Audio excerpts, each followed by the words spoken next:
morning students, myself Satish Parada, welcome all of you in my channel Ultimate Science। और आज हम देखते हैं बेटा सॉल्यूशन टॉपिक की चार main important topic, main important terms. One is normality equation, second molarity equation, third normality after mixing and fourth molarity after mixing. ये terms बेटा प्रैक्टिकल पॉइंट ऑफ व्यू से बहुत इंपॉर्टेंट है, क्योंकि हमारे पास जितने भी वॉल्यूमेट्रिक एनालिसिस के एक्सपेरिमेंट हैं वहाँ पर ये फॉर्मूले यूज होंगे। तो क्या है हमारे पास नॉर्मेलिटी इक्वेशन? नॉर्मेलिटी इक्वेशन क्या है? This is n1 v1 equal to n2 v2। n1 क्या है?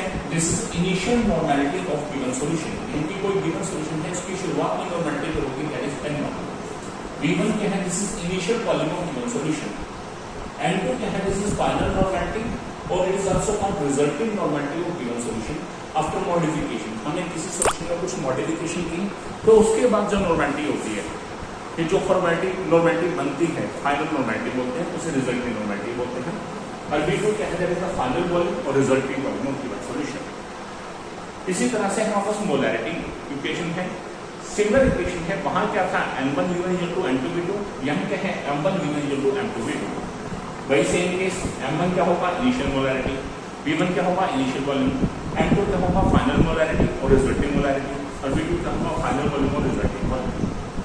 अब इन दोनों टर्म्स को, इन दोनों फॉर्मूला को मैं यहाँ न्यूमेरिकल से समझाऊंगा, ध्यान से सुनिए। First statement, you are having 200 centimetre cube of 0.1 normal annual solution, यानी कि स्टार्टिंग के अंदर हमारे पास एक एन्युअल सॉल्यूशन है, उसका वॉल्यूम कितना है? 200 सेंटीमीटर क्यूब और उसकी नॉर्मेलिटी क्या है? 0.1। सो this is our initial values. So centimetre cube volume 200 centimetre cube क्या है? This is initial volume. So v1 कितना हो जाएगा? 200 सेंटीमीटर। 0.1 नॉर्मल क्या है? नॉर्मेलिटी, और ये शुरुआत वाली है क्योंकि यू आर हैविंग स्टार्टिंग में है, तो this is the initial normality. n1 क्या होगा? 0.1 normal. If 300 centimetre cube of water is added to this solution, यानी कि हमारे पास जो गिवन सॉल्यूशन है हमने उसमें 300 सेंटीमीटर क्यूब पानी और मिला दिया, तो अब क्या बन जाएगा उसका फाइनल वॉल्यूम। तो v2 क्या होगा? That is final volume. Final volume क्या होगा? जितना शुरू में वॉल्यूम है उसमें ये मात्रा ऐड कर दीजिए, तो 200 प्लस 300, आंसर क्या होगा? 500 centimetre. This is our final volume और it is also called resulting volume. Find out normality of resulting solution, यानी कि हमें क्या फाइंड आउट करना है? n2। क्या फाइंड आउट करना है? n2। So we know according to normality equation, यहाँ नॉर्मेलिटी वाली वैल्यूज हैं, क्या है? n1 v1 equal to n2 v2, तो यहाँ से n2 क्या आ जाएगा? n1 v1 upon v2। Value क्या करेंगे? n1 कितना है? 0.1, v1 कितना है हमारे पास? 200 अपॉन v2 कितना है? 500। कैंसर, तो ये क्या होगा हमारे पास? 0.2 upon 5, this is n। So this is our normality of resulting solution. यानी कि सोल्व करके आंसर क्या आएगा? 0.04। So this is the normality of resulting solution. अब एक और question, 500 centimetre cube of 0.1 molar H2SO4 solution, these are initial solution. Centimetre cube volume, v1 कितना हो गया? 500 सेंटीमीटर क्यूब। अब यहाँ क्या लिखना है? n mean molarity. So this is the molarity of result volume initial solution या इनिशियल मोलैरिटी। तो m1 कितना है? 0.1 molar. It is diluted to 800 centimetre cube. यहाँ आपको बच्चे यही ध्यान देना है, जब भी वर्ड आता है डिल्यूटेड टू या जब भी वर्ड आता है मेड, इसका मतलब क्या है कि हमारे को यहाँ पर इतना वाटर नहीं मिलाना। कई स्टूडेंट सोचते हैं कि 500 सेंटीमीटर क्यूब शुरू में है, 800 सेंटीमीटर क्यूब डिल्यूट किया, यानी कि इसमें 800 वाटर और ऐड कर दीजिए तो 500 प्लस 800 यानी कि 1300। बट नहीं, जब मेंशन आता है इज डिल्यूटेड टू, यानी कि वाटर मिलाने के बाद फाइनल वॉल्यूम ये बन चुका है, यानी कि 500 सेंटीमीटर क्यूब शुरू में था, अब 800 बन गए, यानी कि हमने 300 सेंटीमीटर क्यूब पानी मिलाया है। सो this is directly the value of v2। ये v2 वैल्यू की डायरेक्ट वैल्यू है। तो जब भी कहीं वर्ड आ जाए डिल्यूटेड टू या फिर मेड आ जाता है, तो उसके बाद यदि वॉल्यूम जाए that is the final volume, वो क्या है हमारे पास? Final volume. सो v2 कितना हो गया हमारे पास? 800 सेंटीमीटर क्यूब। और सेम ऐसे find out molarity of resulting solution, हमें m2 फाइंड आउट करना है। अब यहाँ क्या है M1 V1 M2 V2, तो दिस इज मोलैरिटी इक्वेशन। क्या है हमारे पास molarity equation according to molarity equation क्या है M1 V1 equal to M2 V2। अब मुझे क्या है रिजल्ट की मोलैरिटी निकालना है, तो M2 क्या होगा M1 V1 upon V2।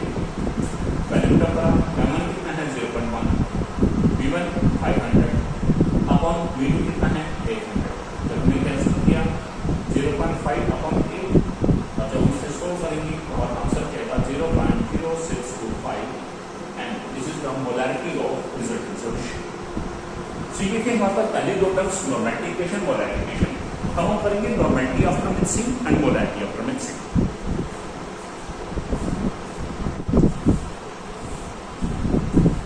Next topic normality of solution after mixing.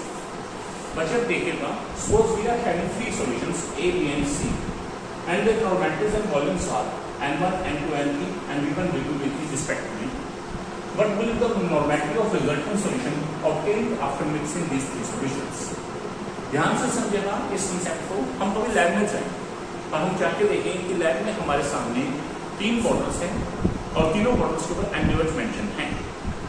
ध्यान दीजिएगा सॉल्यूशन सेम होना चाहिए, सब्सटेंस सेम होना चाहिए, और तीनों का भी हम वॉल्यूम देखेंगे, एक में 2 लीटर है, एक में 3 लीटर है, एक में 4 लीटर है, और उनके ऊपर मेंशन है एक की नॉर्मेलिटी के ऊपर लिखा है 0.5 नॉर्मल, एक में 1 नॉर्मल, एक में 1.5 नॉर्मल, ऐसा कुछ भी लिखा हुआ है।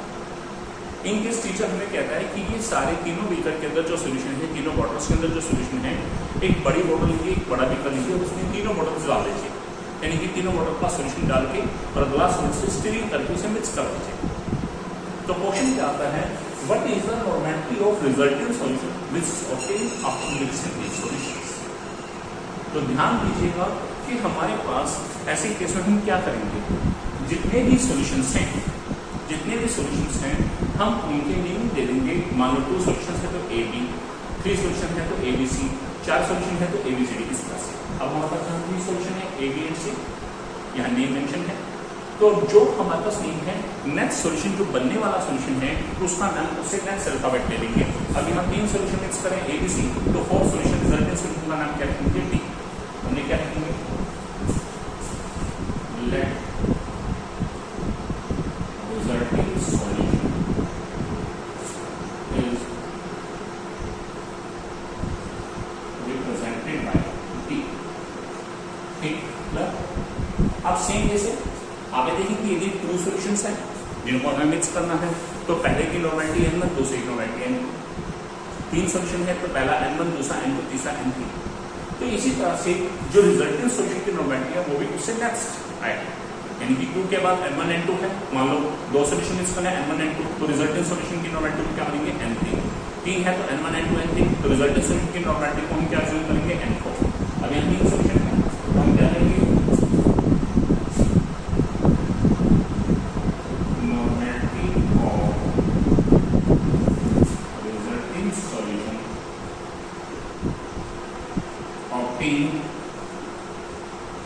आफ्टर मिक्सिंग, हम उसे क्या अज्यूम करेंगे N4।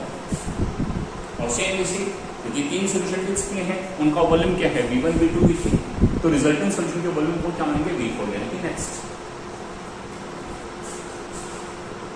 Volume of resultant solution obtained after mixing that is V4। ये हमें ध्यान देना। अब हमारे को हमें फाइंड आउट क्या करना है, we have to find out the normality of solution obtained after mixing। कि हमारे पास जो मिक्स करने के बाद सॉल्यूशन बना है उसकी नॉर्मेलिटी क्या है, यानी कि मुझे N4 की वैल्यू निकालनी है। ठीक है, तो ध्यान दीजिएगा कैसे हमने 3 सॉल्यूशन मिक्स किए, पहले की नॉर्मेलिटी N1, पहले का वॉल्यूम V1 N1, दूसरे की नॉर्मेलिटी N2 वॉल्यूम V2, तीसरे की नॉर्मेलिटी N3 वॉल्यूम V3।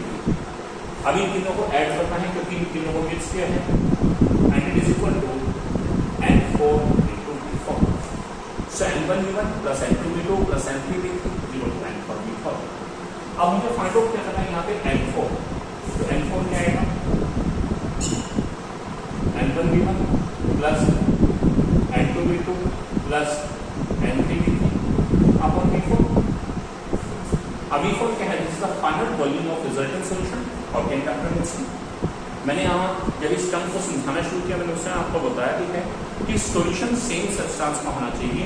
ये नहीं है कि 2 बीकर में NaOH एक बीकर में HCl उन्हें मिक्स कर दो, नो, तीनों में NaOH हो या तीनों में HCl हो तब मिक्स होंगे, ठीक है, हम चेंज नहीं कर सकते। तो V4 क्या होगा, फाइनल वॉल्यूम, क्योंकि जब सब्सटेंस सेम है तो V4 जो होगा इन तीनों के सम के पर होगा, यानी कि V1 plus V2 plus V3 इन तीनों के वॉल्यूम के सम के पर। तो V4 कितना होगा, V1 plus V2 plus V3। अब V4 की वैल्यू कितना करेंगे तो N4 कितना आ जाएगा, N1 V1 plus N2 V2 plus N3 V3 upon V1 plus V2 plus V3। ये होगा हमारे पास normality of resultant solution obtained after mixing. यदि यही सेम क्वेश्चन मोलैरिटी के लिए आ जाए, molarity of solution obtained after mixing, और मान लो हमें यहाँ 2 सॉल्यूशन मिक्स करने हैं, तो पहले सॉल्यूशन का नेम क्या रखेंगे A, दूसरे का नाम क्या रखेंगे B। पहले की मोलैरिटी M1, दूसरी मोलैरिटी M2, पहले का वॉल्यूम V1, दूसरा वॉल्यूम V2। तो यहाँ पर हम रिजल्टेंट सॉल्यूशन को क्या एज्यूम करेंगे C। जब 2 सॉल्यूशन मिक्स हैं तो पहले का नाम A और दूसरे का नाम B रखा है, तो रिजल्टेंट सॉल्यूशन का नाम क्या होगा C। ऐसे ही मिक्स करने वाले सॉल्यूशन की मोलैरिटी को M1 M2 एज्यूम किया है, तो रिजल्टेंट सॉल्यूशन की मोलैरिटी को क्या बोलेंगे M3। ऐसे ही उनका वॉल्यूम को मैंने क्या बोला है V1 V2, पहले वाले का वॉल्यूम V1, दूसरे वॉल्यूम V2, तो रिजल्टेंट सॉल्यूशन का वॉल्यूम क्या लेंगे V3, क्या लेंगे V3। तो यहाँ पर if 2 solutions are mixed, then यहाँ क्या आएगा M3, this is the molarity of resulting solution obtained after mixing। Same mix करेगा M1 V1 plus M2 V2 upon V1 plus V2। This is the formula of finding out molarity of resulting solution obtained after mixing। Clear है? बच्चे यहाँ हमारे पास solution chapter की जो basic terms हैं वो सभी कंप्लीट हो गई हैं।